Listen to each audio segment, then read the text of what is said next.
আমি সত্যি কথা বলি, আমার খুব মুড সুইং হয়, খুবই মুড সুইং হয়। এই মনে হয় যে ধরো কিছু করবো না, বিয়ে করে ফেলি।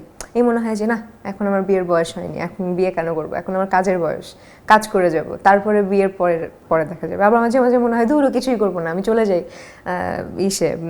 কি বলে সন্ন্যাসী হয়ে যাই, এরকম মনে হয়।